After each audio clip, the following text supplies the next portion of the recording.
വലിയ ഊർജ പ്രതിസന്ധിയിലേക്ക് പോവുകയാണ്. നാം ഇപ്പോൾ ഉപയോഗിക്കുന്ന ഫോസിൽ ഇന്ധനങ്ങളുടെ അളവ് ഭൗമോപരിതലത്തിൽ കുറഞ്ഞുകൊണ്ടിരിക്കുകയാണ്.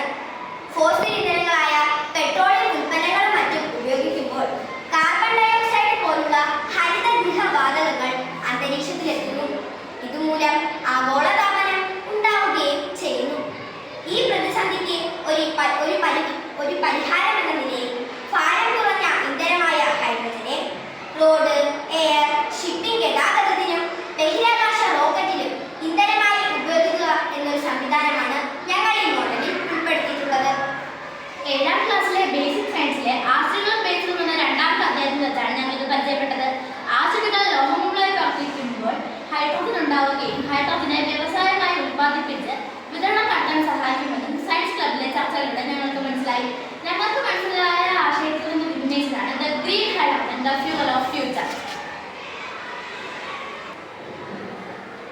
7ാം ക്ലാസ്സിലെ ബേസിക് സയൻസിലെ ആസിഡുകളും ബേസുകളും എന്ന രണ്ടാമത്തെ അധ്യായത്തിൽ വെച്ചാണ് ഞങ്ങൾക്ക് പരിചയപ്പെട്ടത്. ആസിഡുകൾ ലോഹങ്ങളുമായി പ്രവർത്തിക്കുമ്പോൾ ഹൈഡ്രോജൻ ഉണ്ടാവുകയും ഹൈഡ്രോജനെ വ്യവസായം ഉൽപ്പാദിപ്പിച്ച് വിതരണം നടത്താൻ സഹായിക്കുമെന്നും സയൻസ് ക്ലബിലെ ചർച്ചകളിലൂടെ ഞങ്ങൾക്ക് മനസ്സിലായി. ഞങ്ങൾക്ക് മനസ്സിലായ ആശയത്തിൽ നിന്ന് വിനിമയിച്ചതാണ് the green hydrogen the fuel of future.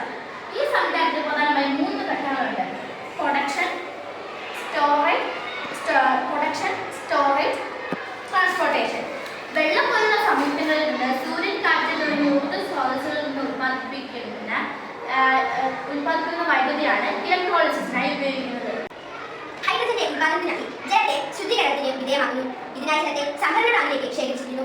ടാങ്കിൽ ശേഖരിച്ചിരിക്കുന്ന ജലത്തിൽ അടങ്ങിയിട്ടുള്ള മാലിന്യ വസ്തുക്കൾ പ്രത്യേകമായി നിർമ്മിച്ചിട്ടുള്ള ഒരു ട്യൂബിലൂടെ പുറത്തേക്ക് പോവുകയും ശുദ്ധമായ ജലം ഇലക്ട്രോലൈസറിലേക്ക് കടത്തിവിടുകയും ചെയ്യുന്നു.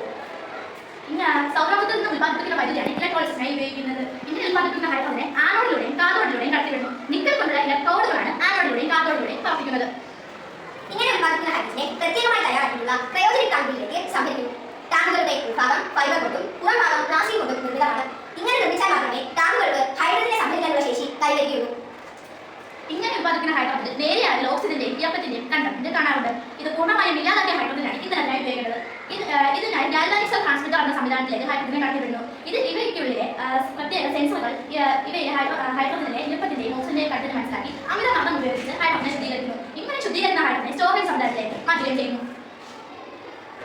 ഇങ്ങനെ ഉൽപ്പാദിക്കുന്ന ഹൈഡ്രോജനെ ഹൈഡ്രോ ഇലക്ട്രിക് പവർ സ്റ്റേഷനിലേക്ക് നിക്ഷേപിക്കുന്നു.